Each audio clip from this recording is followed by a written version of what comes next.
वंदे मातरम सुजलाम सुफलाम मलयज शीतलाम सस्य श्यामलाम मातरम। वंदे मातरम ये गीत हमारे अंदर देशभक्ति का संचार करता है और जगाता है राष्ट्र के प्रति कुछ कर गुजरने की भावना को। इस गीत को गाकर महान क्रांतिकारियों ने देश की आजादी के लिए हंसते हंसते फांसी को चूम लिया था। क्या आप जानते हैं राष्ट्रीय गीत वंदे मातरम का हिंदी में अर्थ क्या है?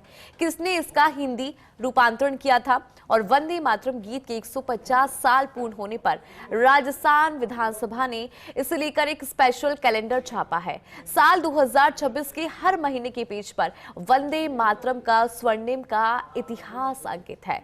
स्पीकर वासुदेव देवनानी ने अगले विधानसभा सत्र से पहले इस कैलेंडर को सभी विधायकों के पास भेजा है। आपको दिखाते हैं ये स्पेशल रिपोर्ट।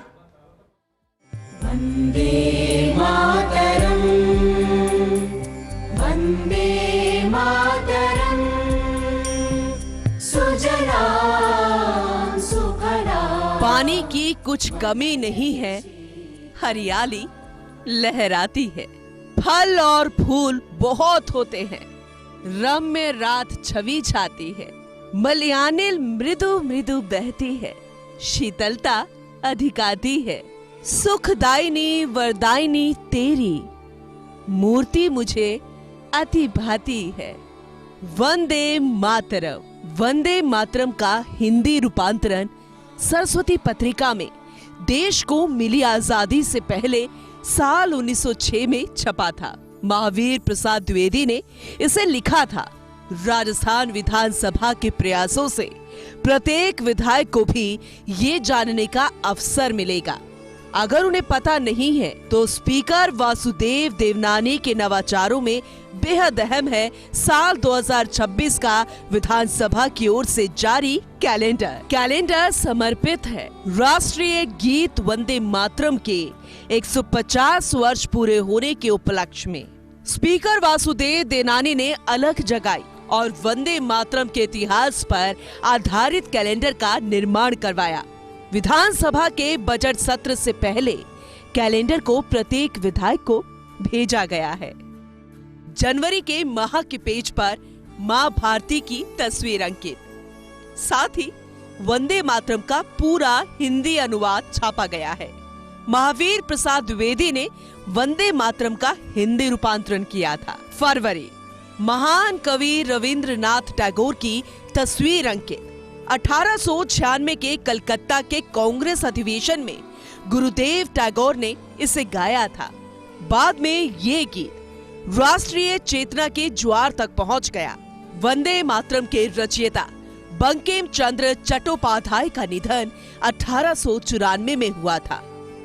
मार्च, नेहाटी स्थित बंकिम चंद्र के पैतृक घर की तस्वीर भविष्यवाणी की गवाह से जुड़ी मेज को दिखाया गया है, जब उन्होंने कहा था कि वंदे मातरम गीत का वास्तविक महत्व समय के साथ ही पता चलेगा।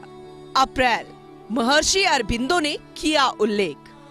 अप्रैल 1907 में अपनी पत्रिका में वंदे मातरम का उल्लेख। कैलेंडर ने महर्षि अरबिंदो का चित्र छापा है। घटना अप्रैल की, इसीलिए इसी माह को लिया गया। मई, लाल और पाल का जिक्र। महान क्रांतिकारी विपिन चंद्र पाल ने वंदे मातरम नाम से समाचार पत्र से शुरू किया।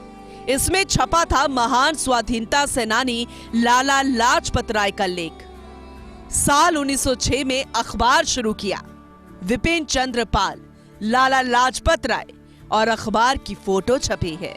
जून 1905 में सिस्टर निवेदिता ने वज्र ध्वज का डिजाइन किया। इस पर बंगला में वंदे मातरम लिखा था। ध्वज को कोलकाता ने 1908 के कांग्रेस अधिवेशन में भी प्रदर्शित किया। जुलाई, इस माह के पेज पर उन साहित्यिक रचनाओं का प्रदर्शन जिनमें प्रमुख तौर पर वंदे मातरम का जिक्र है। ये वो रचनाएं जिन पर ब्रिटिश सरकार ने अनेकों प्रतिबंध लगा दिए। अगस्त, महान क्रांतिकारी मदन लाल ढींगरा का उल्लेख है। 17 अगस्त 1909 को मदन लाल को अंग्रेजों ने फांसी पर चढ़ा दिया। फांसी पर लटकते हुए मदन लाल ने कहा, वंदे मातरम। अगस्त का इतिहास में दर्ज, इसीलिए कैलेंडर में जिक्र। सितंबर, 5 नवंबर को 1948 को आजादी मिलने के बाद वंदे मातरम संविधान सभा में सेठ गोविंद दास का उल्लेख किया गया, राष्ट्रीय गीत के तौर पर उल्लेखित किया गया।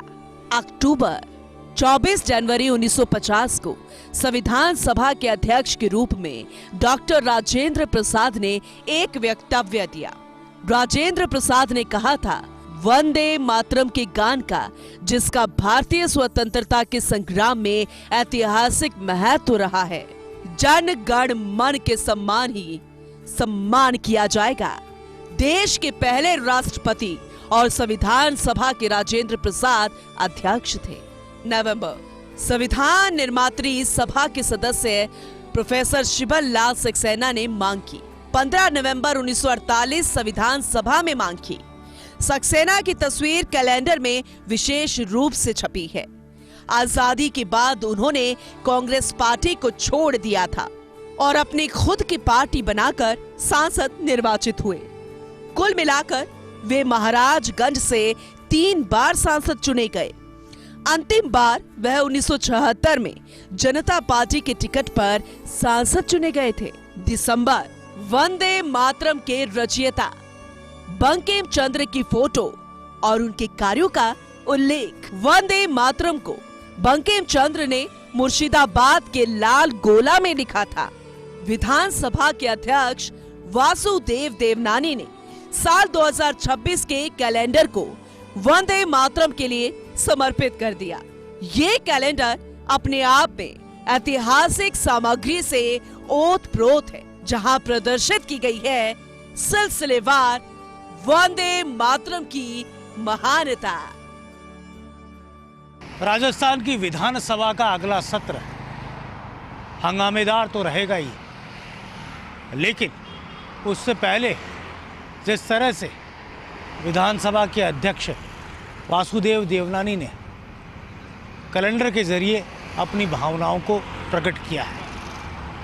वासुदेव देवनानी खुद संघ की विचारधारा से जुड़े रहे हैं।